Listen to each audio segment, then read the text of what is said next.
It's Checkpoint on ENCA and ETV. I'm Nkepile Mabuse, and here's what we have for you this week. An African dream deferred. I didn't think she would just disappear and not pay me my money. Authors who entrusted their work in African Flavour Books are fuming. You're not giving us our money. You're not giving us our books back. Like you're stealing from us. But owners Fortescue and Nogutula Helepi are nowhere to be found. Hello? Your Checkpoint half hour starts right now.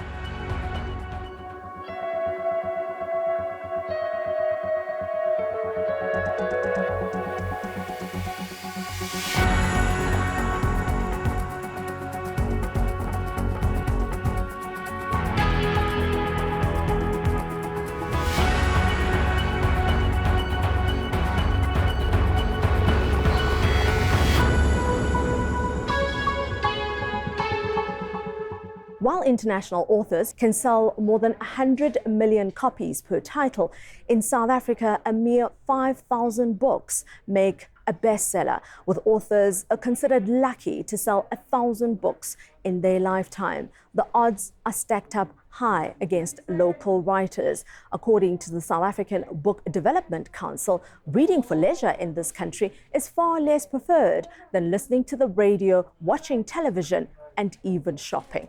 It's no wonder the opening of a bookstore totally dedicated to selling African literature had Black authors excited about the prospect of changing their fortune. But those who spoke to producer Sebe Buthelezi and cameraman Tsepo Dlamini say they were left dejected, disappointed, and cash-strapped by African Flavour Books.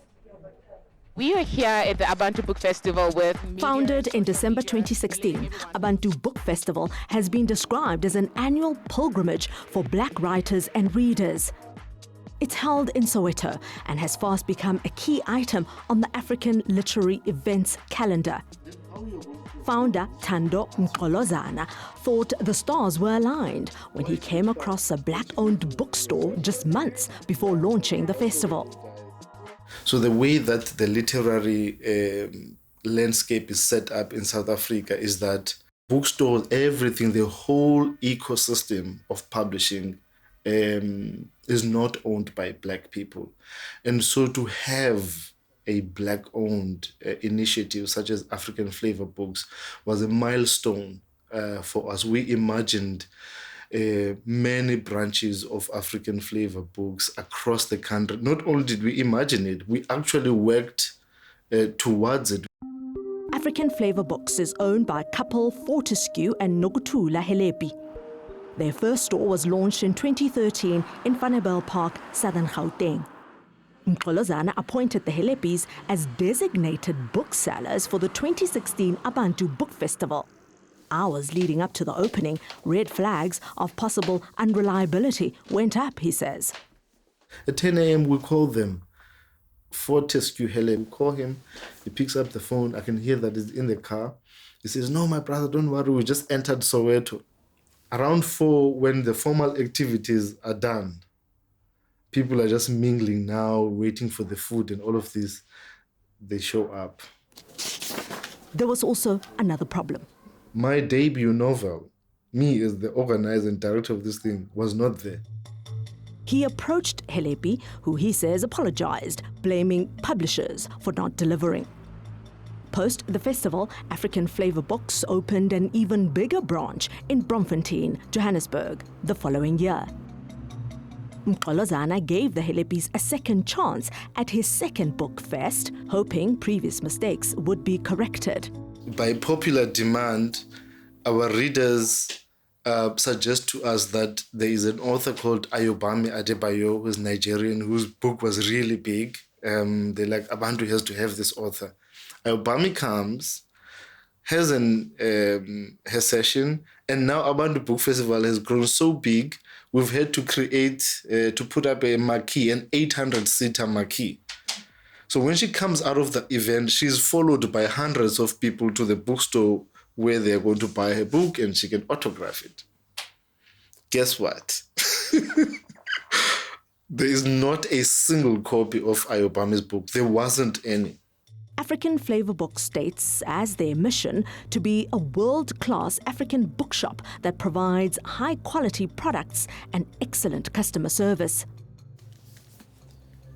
Mkolazana says they fell short of this promise after he'd gone out of his way to ensure African Flavour Books was showcased, even offering them a vending stall free of charge at his event. We wanted a report at the end of the day where they tell us how many books have been sold under what categories. And this was important because there was this myth, growing up that black people don't read. 2 years later, in May 2018, African Flavour Books had still not delivered on the data. In May, now I'm fed up. I send an email asking about these things. And this is when I get the rudest response you can ever imagine. From there, he says, Fortescue Helepi cut all communication after gaining clients through the Bookfest. Vangile Ganso is a poet and co-owner of newly formed publishing company Impebo Press. She says she was initially excited about her working relationship with African Flavour Books. I started working with them when they sold books at Abantu Book Festival in 2016. And so I was one of the participants. And so my book, which was self-published in 2015, Undressing in Front of the Window, was sold on consignment at Abantu. African Flavour Books also approached self-published author of the popular Hlomu the Wife series books, Dudu Busani Dube. At that time, I was still just struggling to get my books in shops. I think I got an email from the owner, and she wanted to stock my books, but also we just discussed doing a book launch at her store. Like Busani Dube, in 2017, Ganso had a book launch at the store's Bromfontein branch in Johannesburg. She says she was paid 60% of the amount sold that night. In 2018, she planned another book launch, but requested the balance owed to her, which was now a year overdue. The arrangement was that they would pay that invoice, and then we would go ahead with the following book launches, right? But then we couldn't get hold of them, and there were protests. I think this was around the time where there were lots of protests, and so their shop was closed. This Facebook post on the African Flavour Books account, dated 16th October 2018, states that the shop in Bromfontein will be closed for the next 3 days, 16 to 18 October 2018, and will reopen on October 19th, 2018. The management and staff will be participating in a strategy and training exercise. But Ganso and Busani Dube say the shop never reopened and the Helepis started avoiding them. I mean, I just told you that we thought we were going to have a book launch there. We thought we were going to have a book launch. Chiki, place is closed. So, yeah. So we all thought, well, maybe they just closed for the day. Maybe there's something wrong. Maybe they're somewhere. And then that was it. Some people would go and they would see their books through the window. And can't even touch them. So, yeah. They're both very friendly, down-to-earth people. The bookstore itself felt like home. It was beautiful. Other people were following up. I was just waiting on them. I mean, it's not Tula, I know her.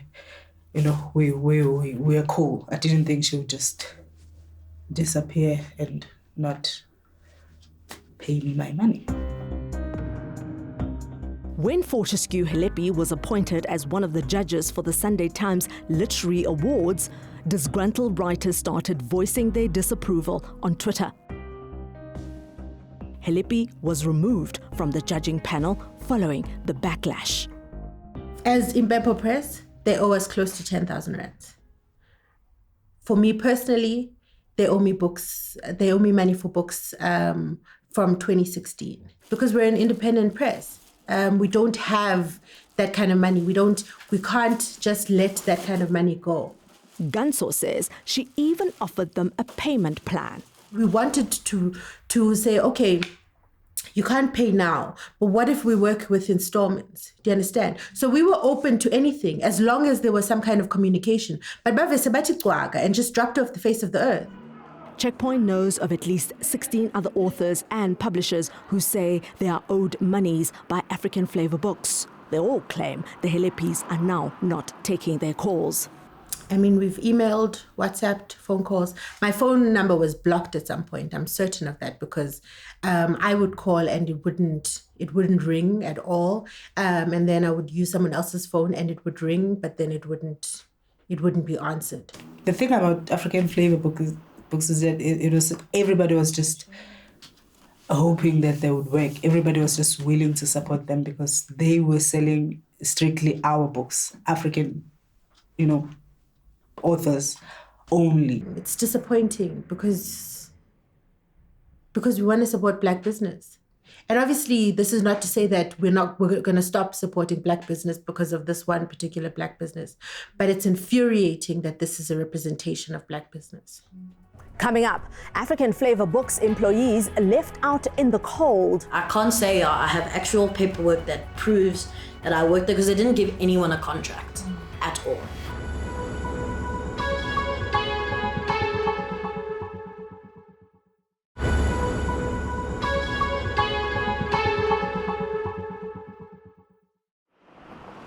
Authors and publishers are not the only ones who were left high and dry when the Braamfontein branch of African Flavour Books closed down overnight. Former employees say they too were blindsided a day before payday. It was weird because I can't say I was fired. I can't say I resigned. I just showed up to work and, the shop was closed. That's it. Because I work for you. You actually have the obligation to let me know if something like this is going on. You don't have to let me know, no, we messed up. It's, guys, you might have to start looking for a new job. Ayanda Lawrence was one of 4 employees tasked with looking after the store. She says this Facebook post that the store was closed because of staff training was a blatant lie. So I get there and I notice there's a bolt on the door and there's a little thing that you can see. I'm like, what's going on? The shop looks locked. So then Muriel comes. Muriel has the key. Muriel tries to open. It's not opening at all. And I'm like, I think they locked the shop. Like these guys, so we start calling straight to voicemail. There's not even a ring, just straight to voicemail. We called Noctula, nothing. Muriel was Lawrence's colleague at African Flavour Books. Lawrence started working at the bookstore in April 2018. She was excited since this was her first place of employment. When I first got there, I was just a bookseller. Your average bookseller, greet people at the door during their events and just, sell people books, recommend books. In her first 6 months, Lawrence was determined to climb up the ranks. I offered to be their PA. I said, okay, look guys, I even said you don't need to pay me extra. I put that in even if I can just put it on my CV, because that's the point it was, just putting it on my CV. And they gave me 2 tablets, and the tablets had their events email, their info email, and another email I can't remember. But immediately after taking up this new position, she realized she may have bitten off more than she could chew. Opening this email, I just remember one of them, I think, was the info email, that's where I heard the word blacklisting. Blacklisting, all these little blacklisting. And I was like, what? Blacklist, threat, blacklist, final warning, what's going on? When an author would come in to say, can I talk to you? They would actually dodge. Sometimes they'd be at the back of the shop. They'd be like, can I speak to this person? You go, they're like, no, we're busy. Tell them to come back later. A far cry from what they list on their website as important values. Integrity. We strive for open, honest and fair relationships with our clients and maintain higher standards of ethical behavior at all times.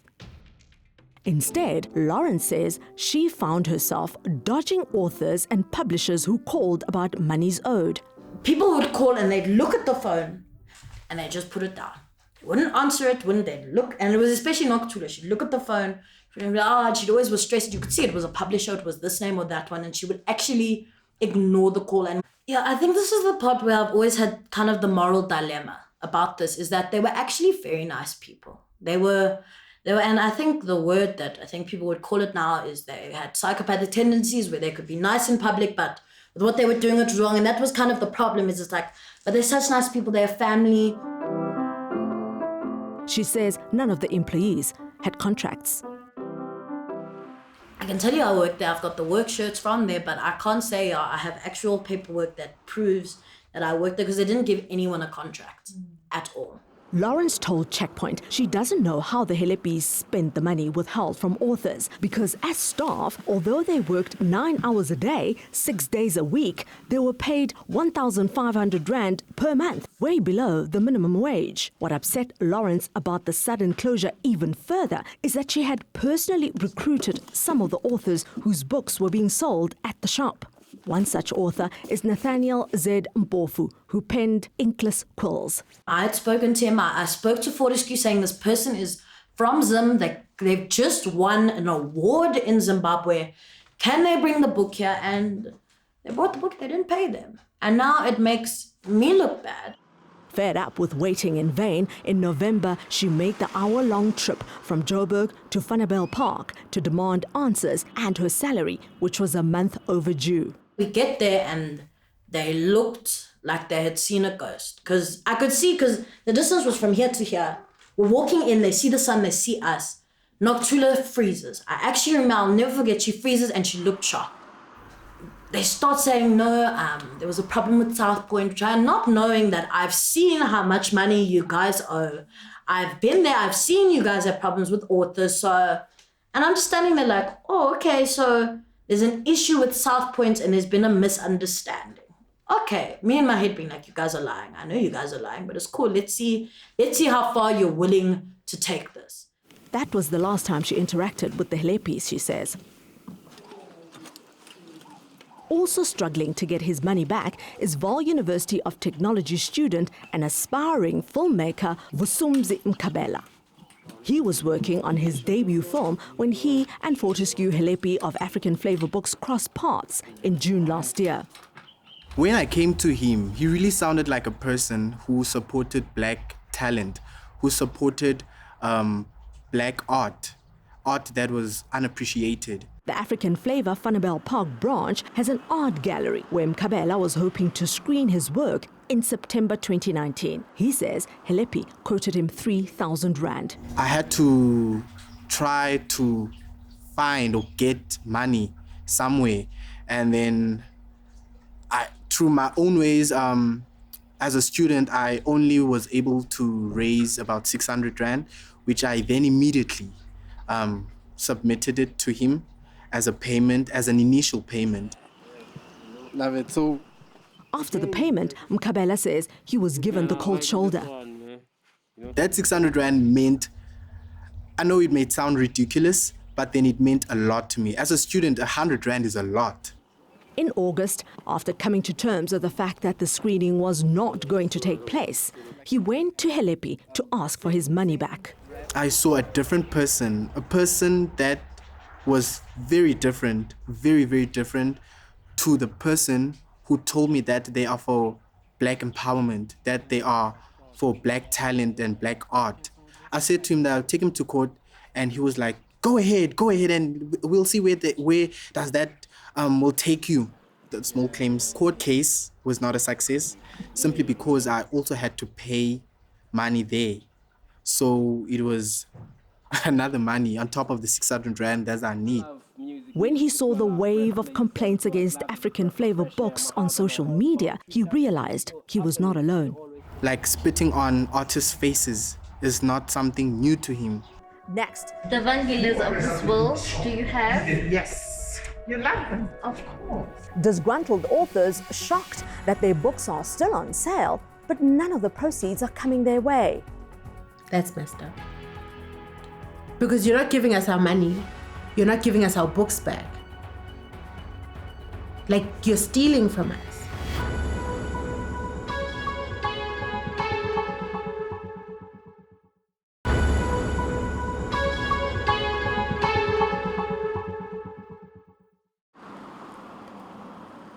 To confirm what authors had told us, Checkpoint went undercover on a visit to African Flavour Books in Vanderbijl Park. We were met by a chatty Nokuthula Helepi, eager to tell us about the various books they had in store. The list included a book by an author who had complained to Checkpoint. There's another one that's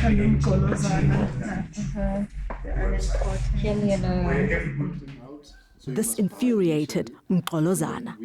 First of all, when I needed my books to be sold there, they were not there. Now I just know that these are just scammers. You know, they've done the exact same thing to everybody. I don't even know where they get books because they are blacklisted by distributors and publishers. Next, we inquired about Vangile Ganso's book, who they allegedly owe 10,000 rand. The Vangelis of this world, do you have? Yes. You love them? Of course. Wow. All right. That's messed up. Because you're not giving us our money. You're not giving us our books back. Like, you're stealing from us. That's what they're doing. They're stealing from us. And they haven't stolen from us. They're continuing to steal from us. When we asked about Dudu Busani Dube's book, Mrs. Helepi told us she was out of stock, confirming Busani Dube's suspicion that they'd sold all her books and pocketed the money. Right now, I'm really mad. I feel like they're not... Because I'm also running a business. Yeah? This is how I make my living. And if you take my products and not give me my money, how am I supposed to run my business? Checkpoint reached out to both Fortescue and Nokuthula Helepi to answer to allegations made by both the authors and their former staff. We tried 6 different contact numbers the authors had given us. Not a single one went through. Next, we called the numbers on their website and had no success there either. We then reached out via email. Both their work email addresses bounced.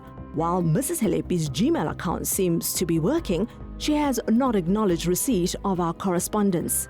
When we went to their shop, a staff member told us the Helepis no longer come in and have tasked him with opening and closing the business. We suspected our emails had caused them to go into hiding, so we went to their home. At their private residence, a few minutes' drive from the bookshop, a barking dog stood guard outside what seemed to be a deserted home. Hello? The intercom didn't seem to be working. Checkpoint will not stop its search for answers. Fortescue and Nokuthula Helepi, if you're watching, please get in touch with us so that your side of the story can be heard. Thanks for watching Checkpoint. I'm Nkebile Mabuse.